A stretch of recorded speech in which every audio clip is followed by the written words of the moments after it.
All right, so I'm going to jump into this really quickly. I promise I'm going to do my best to be done in like 10 minutes. Is that fair? 9? Oh. All right, so again, I'm going to do a more recorded session, so you'll be able to play back information and all of that, and I should be sending that to you in the next couple days. But just to answer your question, Todd, right? Yes. Yep. So it's 450 hours, and typically that averages out to be around 20 hours a week, if not more.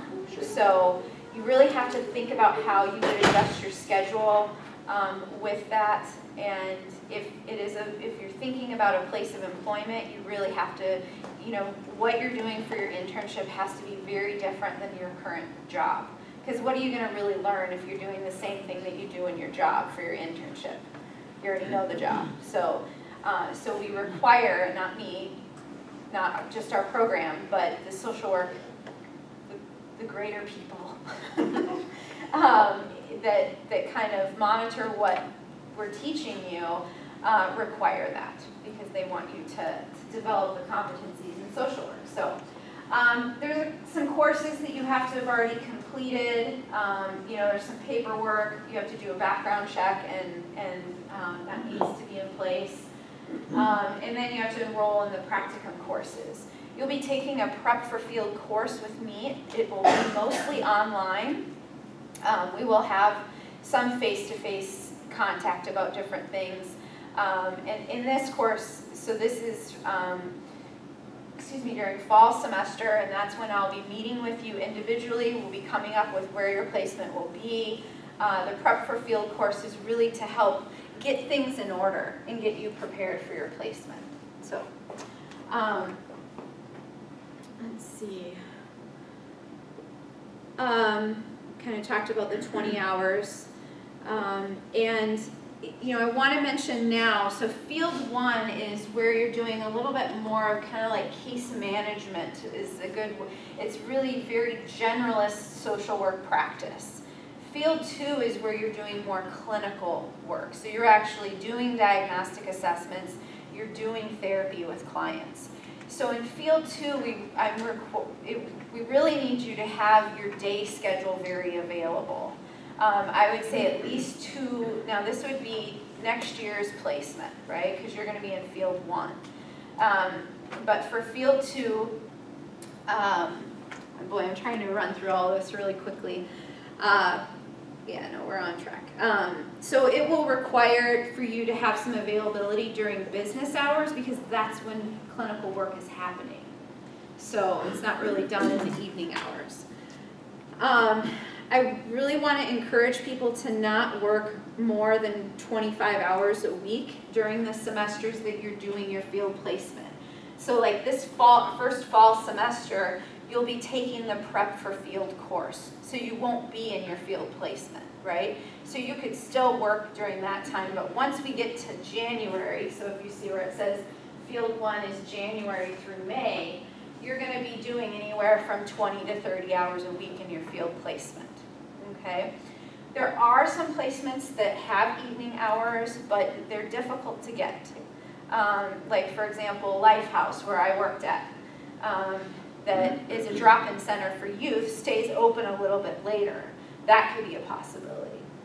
And there are some other types of placements where they might be open on the weekends for different reasons. So, I'm sorry to interrupt. Yes, go ahead. Is it possible, like, for me, I have my summers off because I work with the school district. Is it possible to take your field 2, to put that off and do it in the summertime, or that is it sequential? Possible. Yes, but that might push you into our 3-year program versus the 2-year program. Gotcha. Because we can't have you doing field. There's a sequence to it, right. And part of that is based on the curriculum. Okay. So, gotcha. But that's something, there are some students that have had to do that, and we can make those arrangements if necessary, but I would say it's not the norm. Gotcha. Okay, so there are some placements that can begin sooner than January. That just works better for the agency, and so in some situations we can't do that. Field 2, on the other hand, is from November through May, so it's a little bit longer. Any idea why that would be? Why would we make Field 2 longer? It's clinical? Any guesses? So you can see, like, you know, if you're seeing clients, you can see them through the whole process. Exactly, Yeah. exactly. We don't want to have you seeing clients just for a few months. We want you to have a longer experience. It's for a better continuity of care, is kind of what we call that. Like 4 years with one person. Wait, yes, yes, there are times when you have clients for 5 years, that does happen. Another thought is if you don't complete your hours before the end of the semester, so let's say that you're in May and you still have hours to go, that you will have to enroll in another credit for field for the summer months, and you can finish that out. So 75 hours, so if you still had, 100 hours, then you would have to take 2 credits, and each credit is around $800. So part of what we do in that prep for field course is really figure out with your schedule and all that you've got going on, timeline-wise, what's really going to make sense. Would your hours go into the summer months, and how do you budget that and work through some of those issues? So it's very much a planning process that you go through with me to find the right placement and what's going to work for you and your learning. We talked about the prep for field course. You'll do a lot of different things. We look at your resume. We do some interview practice skills. We also develop we call it a field performance plan, also known as a learning contract. That's something else that we cover in the prep for field. How am I doing on time? 3 minutes, okay. So these are some potential placements locally. How many of you are outside of the local area? Okay, so we've got some distance placements. I'm going to talk about how I go about that.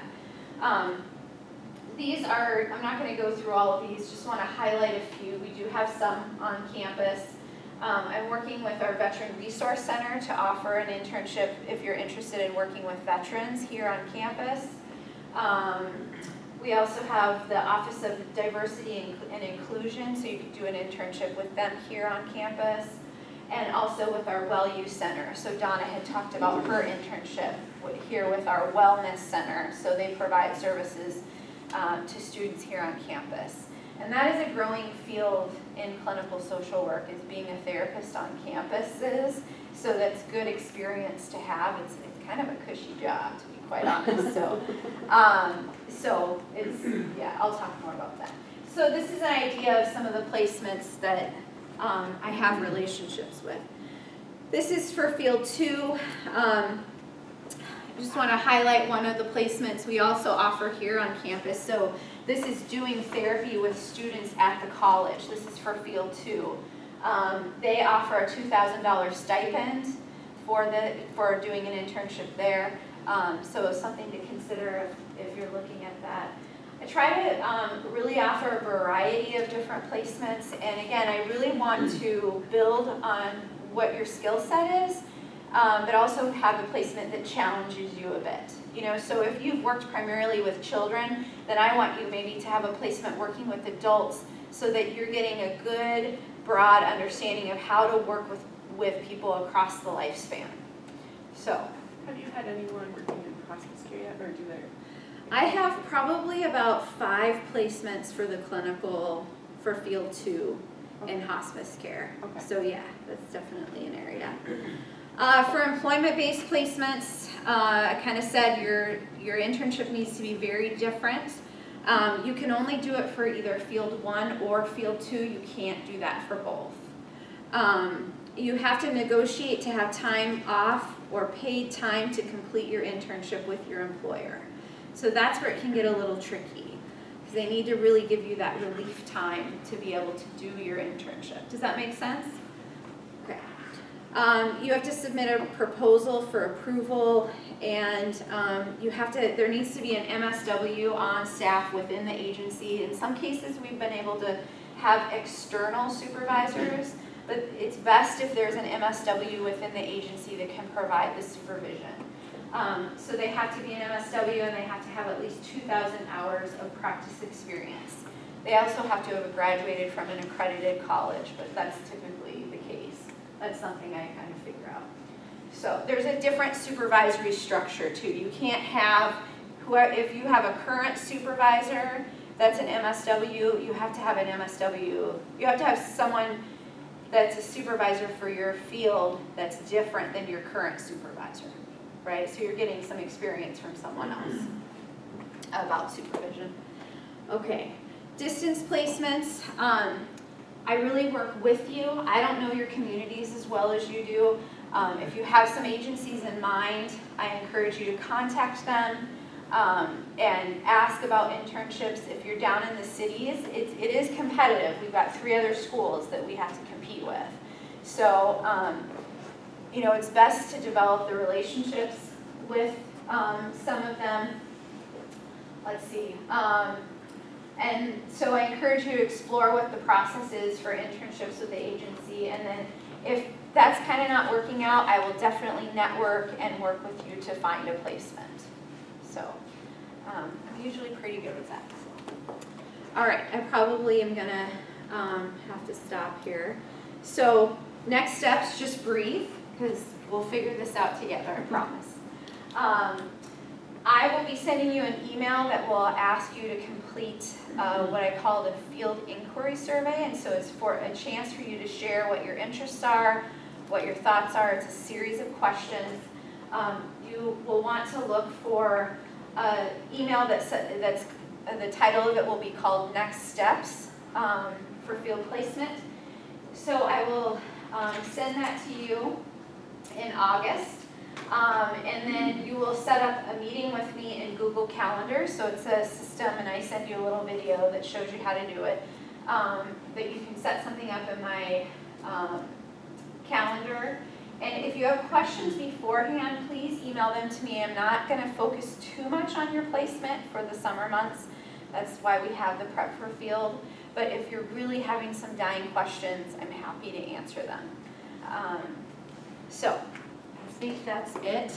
Oh, one last thing, sorry, Lee. I am facilitating a tech and writing orientation, so if you're feeling a little nervous about the technology with our program or even writing, we are kind of sticklers for APA and we expect that you know it well. It's an orientation to learn about the writing resources on campus. You'll get some practice with using APA. You'll learn about Blackboard. I'm doing the orientation with our advanced standing students, so I will offer this sometime in August for you all if you'd like to, so I'll be sending you an email about that.